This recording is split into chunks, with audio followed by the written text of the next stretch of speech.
morning. Today we're going to give a brief media update on the incident of the sexual assault that occurred at 630 Prospect Avenue on February 14th.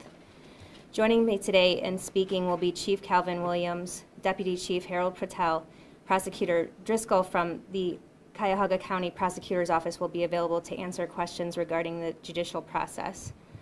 I'm also joined by members of our Sex Crimes and Child Abuse Unit, including Sergeant Seretovic, Detective Nan, and Detective McNeely, who are handling this case, Lieutenant Ross, who's overseeing the case as well, Commander Connolly, who's in charge of our Special Victims Section, along with Deputy Chief Drummond from Field Operations. So Chief Williams is going to provide a basic overview of the case, and then we're going to follow that up with questions and answers after everyone else talks, but you have to understand that this case is still in the very early investigative stages, so we're only going to be able to answer what we can and what won't affect the investigation directly. Chief? Thanks, Jen. Good morning. I want to start off by saying that cases like these, whether it happens in downtown Cleveland or one of the neighborhoods of the city of Cleveland, affect us all. And this case especially because of the public, semi-public location in which it happened. If a person is brazen enough to commit a crime like this in the middle of downtown Cleveland, in a place where anybody could walk up at any second, that person needs to be identified as soon as possible and gotten off our streets. And that's what happened in this case. As Sergeant Chott stated, on February 14th, unfortunately, a young lady leaving work on her way to her car was attacked, robbed, and sexually assaulted in a parking garage. Our officers responded soon after we got that call, and our investigation began. The patrol officers on the scene did an excellent job. They got the victim attention. They responded to the hospital and got all the pertinent information and forwarded that report directly to our Sex Crimes Child Abuse Unit. At that time, the case was assigned to detectives within our Sex Crimes Unit, Detective McNeely and Detective Nan, and they got on it. They got on it right away. Detective McNeely is going to talk about the tips and things that assisted him and Detective Nan in the investigation that culminated in why we're here today. The victim in this case, you know, this is traumatic, and we will continue through the Rape Crisis Center and our advocates to assist this victim as well as other victims in these kind of cases in the city, and we're working closely with them right now to make sure that that person gets all the assistance and all the services that they need. Our detectives did an excellent job on this, and they're going to talk again a little bit about the assistance that they got from our patrol section, from our outside agencies, from our county prosecutor's office. You know, this was definitely a team effort, and you know, a violent predator is now off the streets of the city of Cleveland, and hopefully following the judicial process will be out of service in this community for decades to come. So with that said, I'm going to bring up Deputy Chief Harold Patel, and he's going to give a brief overview of some of the investigation and leading up to the arrest. Harry? Good morning, everyone. Just want to give you a few points on this tragic event. Obviously, we all know the timeline. Want to let you know what happened on the response side. When the crime took place, the patrol section, exactly the Downtown Services Unit, responded, provided comfort to the victim, and conveyed to the hospital for treatment. The crime scene unit responded and immediately treated the scene where it occurred, took the vehicle in question, also for additional processing for further evidence. In addition to that, notification went out to members of the Sex Crimes Unit. When they received the investigation, they immediately got on that, immediately contacted the victim, and followed up with interviews. But the value here I want to drive home is the trust that we have not only with private partners, citizens who have given us tips, our partners, for example, Cleveland State University, who we reached out to for some additional support on the investigative side, and that will probably come out later. Within the Division of Police, the Gang Impact Unit, the NICE Unit, and the Raven Squad all work together to identify and locate this offender, and it's through their efforts and the stewardship from the lead investigators, Detective McNeely and Detective Nan, who put together and identified the suspect, were able to catch him in such a short time. Violent crime has been trending down since 2016 in the city of Cleveland. It's important to note that these offenses are outliers, but they do occur in the tragic offenses. But Cleveland is safe, and these offenses, when they do occur, as you can see, the response that you don't see behind the scene. We normally don't have these, but the response that you see is in place for every single offense. Every case that comes our way of this nature, we provide this kind of response to. Some timelines may be a little extended, some timelines may be a little shorter. But our goal is to get the offender and provide the victim the best treatment and best support possible through our partnerships with Rape Crisis, with the Victim Witness Center, etc. So I want to just hit on 3 things that's important for the public to know. Number 1, Cleveland is safe, and with your support and trust, we'll keep making it even safer. Number 2, the collaborations we have within the Division of Police with our units working seamlessly to catch an offender. And number 3, our partnerships outside of here, not only in the law enforcement realm, certainly FBI, Sheriff's Department, RTA, Police, etc., but with our private partners, such as Downtown Cleveland Alliance, the Cleveland Manager Association, etc. These are private partners who we are in constant contact with to give information to and to receive information from to make us all safe. So Detective McNeely will give you a few highlights of the investigation. It will mention kind of what it meant to him and how he was able to move some of these things forward without getting too in-depth in the investigation. Thank you. Morning. I'm Detective McNeely, the Cleveland Police Sex Crimes Unit, and Detective Nan, my partner right here. Come on, babe. My partner in this case, and with a case like this, there's only so much I can really say because even though there's a male in custody, the investigation doesn't stop. There's a lot more we have to do yet. But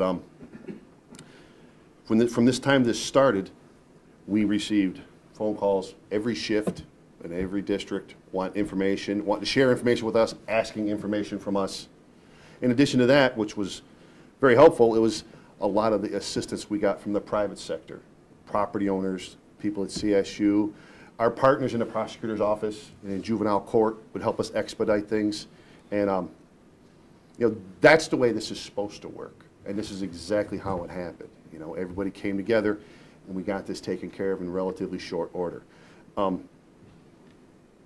We shop downtown. We go to shows downtown. We have dinner downtown. And this, like Deputy Chief Patel said, this is the outlier. This is a real bad guy.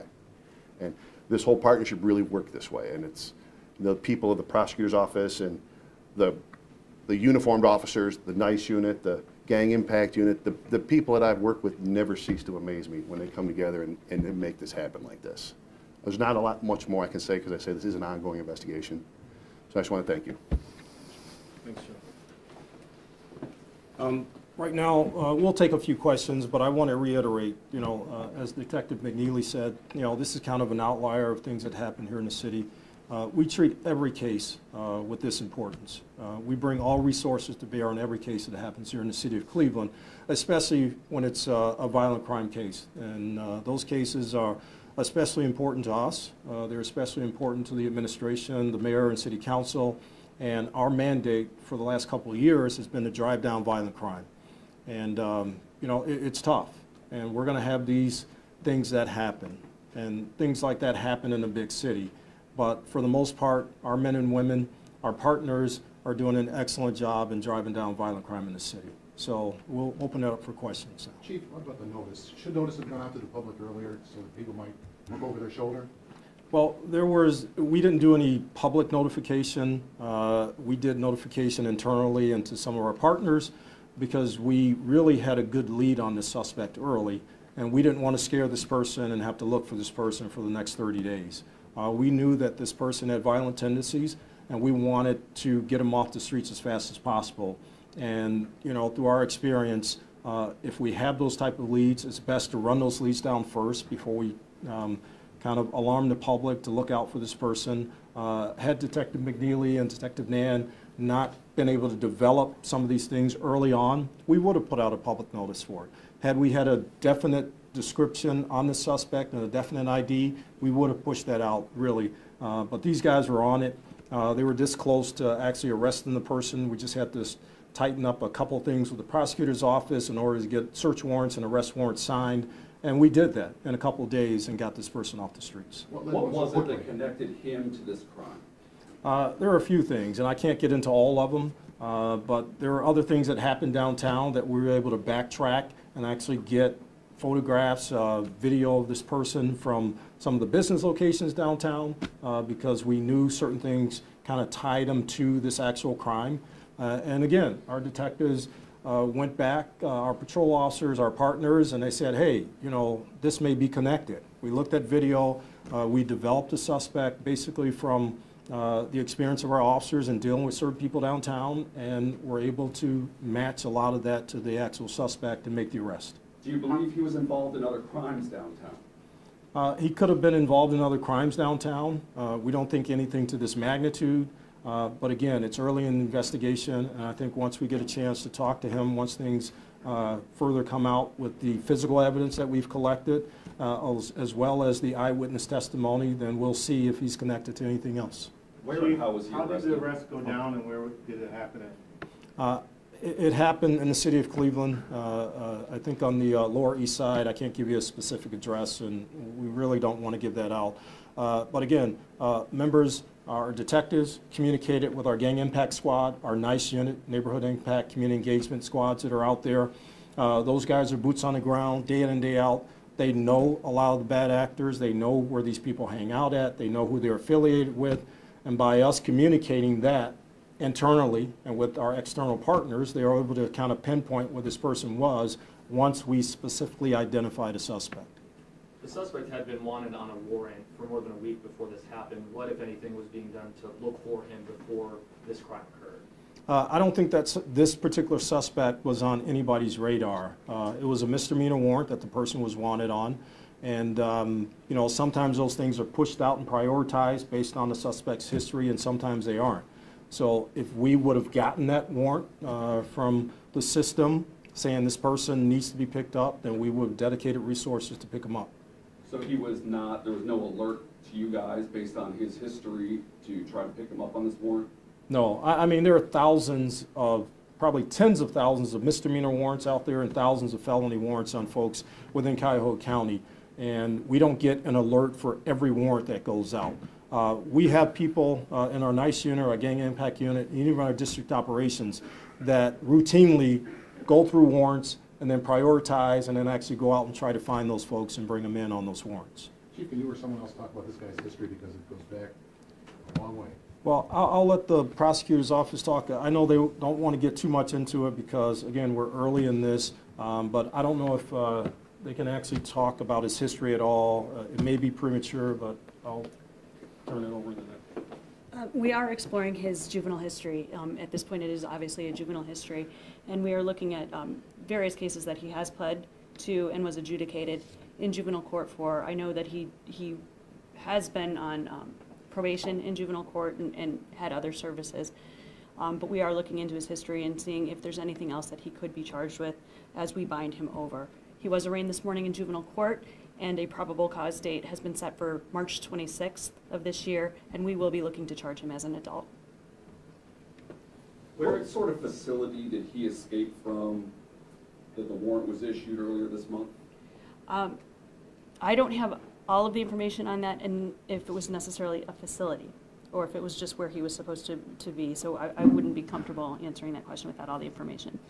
Do you guys know what he was doing between February 14th at 7 o'clock and his arrest last night? So, Like I said, when I was up here earlier, you know, the work for us now is just starting. We're kind of piecing a lot of that together right now. We do have some thoughts, but there's also some other items involving other investigations that I just can't disclose at this time. So you believe he may have been involved in other crimes? I don't want to leave any stone unturned. I want to be sure. Yes. Where in the garage did this actual attack occur? And then I understand the car crash. Where did that happen? The garage is over off of Prospect Avenue. It's kind of like a entertainment, like strip district right there, bars and restaurants. And it's in the back. It's an older garage. That's actually my physical crimes. You know, I really can't get into too much of that, but it's a garage over there. What level, like? Yeah, I'm putting the RMS report will go out shortly. But when the press release goes out, the report will be attached. It's got all that in there. Okay. Have there been any other similar crimes like this that have occurred in downtown in recent months? Anything you think? Nothing that stands out in my mind, no. What do you believe he was doing downtown that evening? You know, we've received so many tips from private business owners, you know, that we think we saw this guy. We, you know, creepy, strange behavior that we're trying to all piece this together to kind of build a timeline for us that what exactly was he doing downtown. That's part of this investigation that we're still working on. Is that a timeline that goes back hours or days? It can go back, we're hours, we're standing here in the now when this happened and piecing this together. So you don't believe he had been downtown for some days committing acts like that? No, I don't.